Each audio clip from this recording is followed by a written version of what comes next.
Voilà, mi sikki musidɓe onon ndaroɓe lamben ɗo ndare o photo ley mo wonɗo e hiide ɗo ko ɓeynata Sidik Diallo, Abakar Sidik Diallo Angola.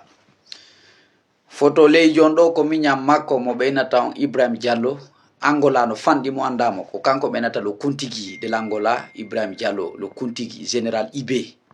Voilà, ko andinangol on Bawuri ko fasigijo. Bawuri wonna neɗɗo moko bajo wonɗo reconnaissant.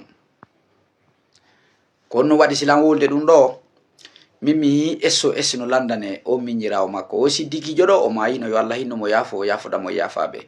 Kono o Siddikijo ɗo ko ɓe tawa wonnoɓe les fans et les amis, les vrais amis de Bawuri depuis longue date. Ko Bawuri yehi exil ɗo hari himo e combat on. Bawuri yehi France o yehi Angola ko wonno Angola ton ko ɓe tawa e waɗugol premier mouvement Bawuri Angola o inteɗo Siddiki ko debbo Marocain jo jombi oɗo o waali maayi yo Allah ino mo yaafo minen fof wonduno ka combatji miñam makko woni leyɗo mo ɓeynata kuntigi no fanɗi ndaroɓe lan ɗo wonɓe Angola ma Afrique central ɗo mo ɓe anda o kuntigi Ibrahima Angola IB. Voilà, nene maɓɓe Allah hinno waali feƴƴini kako babe maɓɓe Bawuri ay wawale ƴedde délégation ya hiwroyo hande ɓeygu makko iwi Angola Marocain jon immi hoti haala Guinée.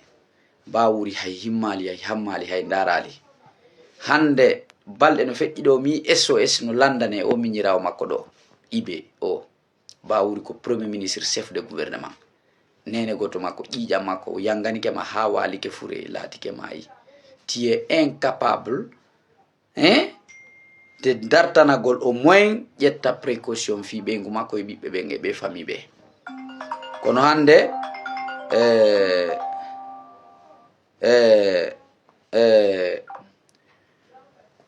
tawata ko o IB waɗi accident Angola auto ari oƴƴimo rewi e hoore makko ko auto ari oƴƴi IB ko sortaɗo e nde o ton.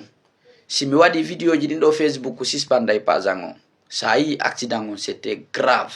Mi hino ɗum ɗo kono min lan sikkude haray ko goɗɗo go en fait parce que visage makko on yalta moƴƴa ko ƴiƴan nan tun yalti ɓe waɗanimo SOS Angola ton. Voilà, kono ɗon andi voilà. Bon maintenant min ko hande mi humpiti mi noddimo ɗo mi humpiti ɗum et puis mon éclairé. Voilà ce qui se passe. C'est pour vous dire que Bawuri est mauvais. Bawuri wona neɗɗo moƴƴo. D'ailleurs ndare ɓeɗo fo hande yanganiɓe waɗi ko waɗi fop o mo minni on ɗo wonɓe Angola ɓen le connaît, c'est pas n'importe qui Siddiki Abakar Siddiki Diallo c'est un l'homme fort, miñam makko ɗo tigiri IB Angola il est implacable, incontournable. Mais il y a un temps mi wolanayno ɓe fi Bawuri et ils ne me croyaient pas.